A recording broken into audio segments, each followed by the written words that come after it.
my name is Allison, and today I will be talking about a webinar called Generating Content Increases Enjoyment by Immersing Consumers and Accelerating Perceived Time, which was a study done by Tonietto and Barash in 2020.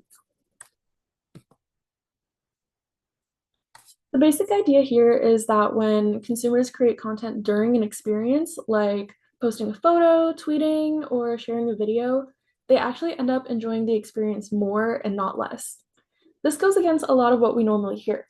Usually, people say that we should put our phones away to be present, but this research actually suggests something different. The webinar started by showing how common real-time content creation is. During major events in 2016, there were 10 million social media posts while the events were happening. And during Lady Gaga's Super Bowl halftime performance in 2017, people posted around 5 million tweets during the show. So as you can tell, people already create tons of content during events. So what we get from this is that people aren't waiting until after an experience to talk about it. They comment as it's happening. And the question that the researchers asked was, is this helping or hurting the experience that people are actively partaking in?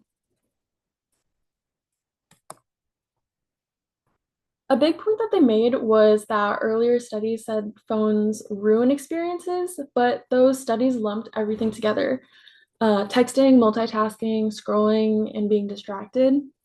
This webinar focused specifically on content creation, which is more active and related to the experience. And that ended up making a really big difference.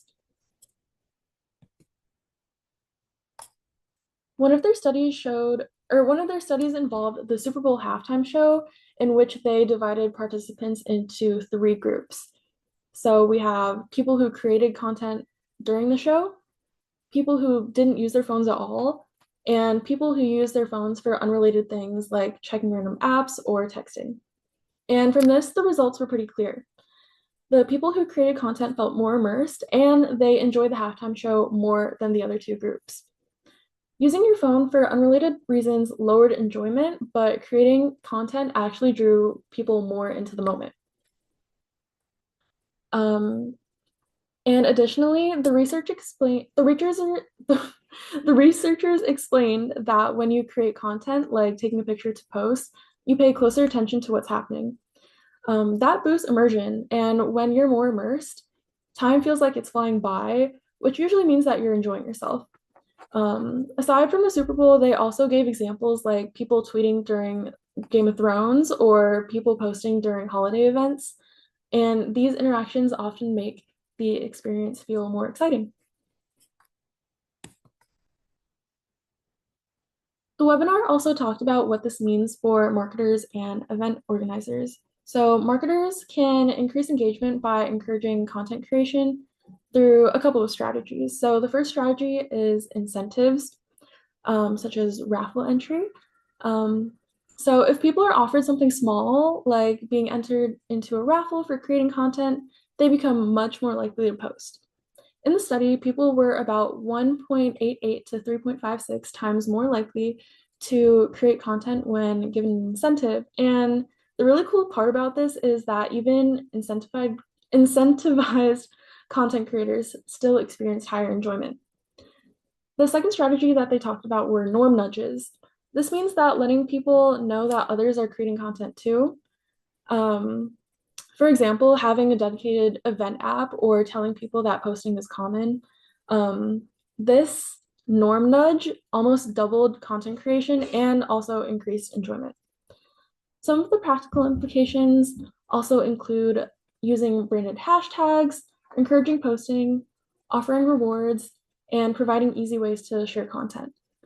And according to the research, consumers who are encouraged to post get the same enjoyment as people who just post on their own and make content creation organically.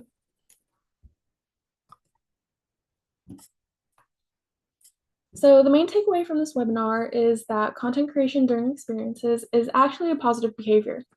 It boosts immersion, increases enjoyment, and can make time feel like it passes way faster. In the webinar, something that I also found interesting was that they raised some thought-provoking questions, such as, Should advertisers encourage people to create content while watching ads?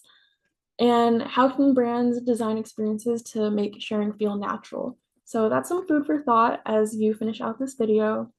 But overall, the research suggests that instead of telling people to put their phones away, we might actually want to encourage them to take them out, at least when it comes to content creation. So that was my recap of the paper, and thank you for watching.